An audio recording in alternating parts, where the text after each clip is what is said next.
പശ്ചാത്താപം. ഒരു വാനര കുടുംബം. ഒരമ്മയും 2 മക്കളും. അച്ഛനില്ല. മൂത്തവൻ്റെ പേര് കേശു, ഇളയവൻ്റെ പേര് കുഞ്ചു. കേശുവും അമ്മയും രാവിലെ ആഹാരം തേടി പുറപ്പെടും. വൈകുന്നേരം മടങ്ങി വരുമ്പോൾ കുഞ്ചുവിന് വേണ്ടി അവർ എന്തെങ്കിലും ആഹാരം കൊണ്ടുവരും. കുഞ്ചു ആവട്ടെ മരങ്ങൾ തോറും തുള്ളിച്ചാടി നടക്കും.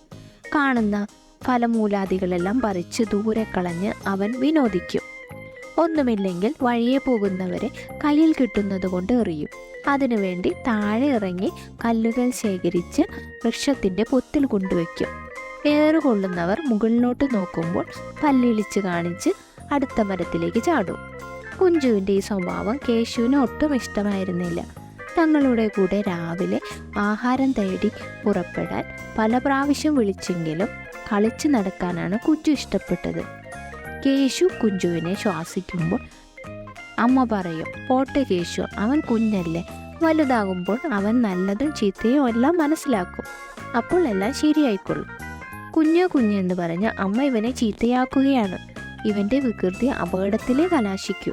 കേശുവിൻ്റെ അഭിപ്രായം ഇതായിരുന്നു. ഒരു ദിവസം സന്ധ്യ കഴിഞ്ഞിട്ടും കേശുവും അമ്മയും മടങ്ങി വന്നിരുന്നില്ല.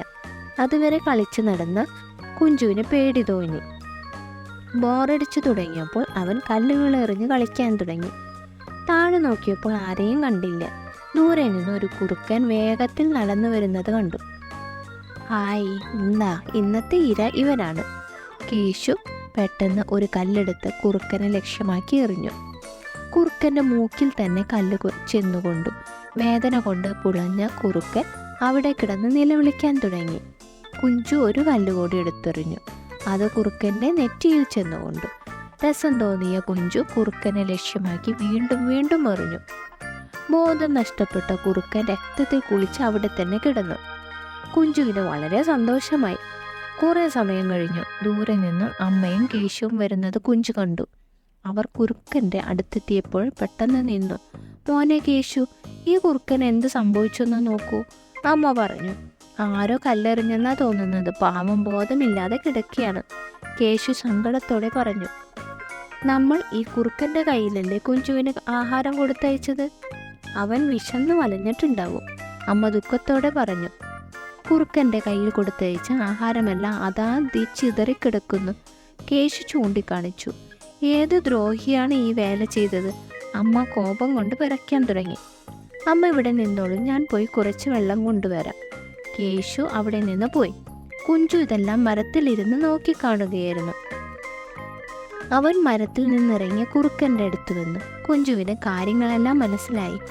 തനിക്ക് ആഹാരം കൊണ്ടുവന്നതിനെയാണ് താൻ എറിഞ്ഞ് ശരിപ്പെടുത്തിയത്. എന്തു പാതകമാണ് താൻ ചെയ്തത്? ഇതിനിടയിൽ കേശു വെള്ളവുമായി അവിടെ എത്തി. മുഖത്ത് വെള്ളം തെളിച്ചപ്പോൾ കുറുക്കന് ബോധം വീണു. 3 പേരും കൂടി കുറുക്കനെ എടുത്ത് മരത്തിൻ്റെ ചുവട്ടിൽ കൊണ്ടുപോയി കിടത്തി. ഏകദേശം ഒരാഴ്ചയോളം കേശുവും അമ്മയും ആഹാരം തേടാൻ പോകുമ്പോൾ കുഞ്ചു അവിടെ ഇരുന്ന് കുറുക്കനെ ശുശ്രൂഷിച്ചു. സുഖമായപ്പോൾ കുറുക്കൻ യാത്ര പറഞ്ഞ് അവിടെ നിന്ന് പോയി. അതിനുശേഷം കുഞ്ചുവിൻ്റെ സ്വഭാവത്തിൽ നല്ല മാറ്റമുണ്ടായി. അടുത്ത ദിവസം മുതൽ കുഞ്ചു കേശുവിനോട് അമ്മയോടൊപ്പം ആഹാരം തേടി പുറപ്പെട്ടു. അങ്ങനെ ആ കുടുംബം സന്തോഷത്തോടെ കഴിഞ്ഞു. എങ്കിലും കുറുക്കനെ കല്ലെറിഞ്ഞ സംഭവം കുഞ്ചുവിന് മനസ്സിനെ വല്ലാതെ വേദനിപ്പിച്ചുകൊണ്ടിരുന്നു.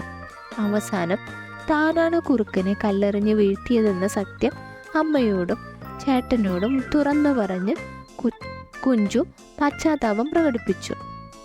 ചെയ്ത തെറ്റ് ഏറ്റുപറഞ്ഞ് പശ്ചാത്താപിക്കുന്നവനാണ് നല്ലവൻ എന്ന് കേശു അഭിപ്രായപ്പെട്ടു.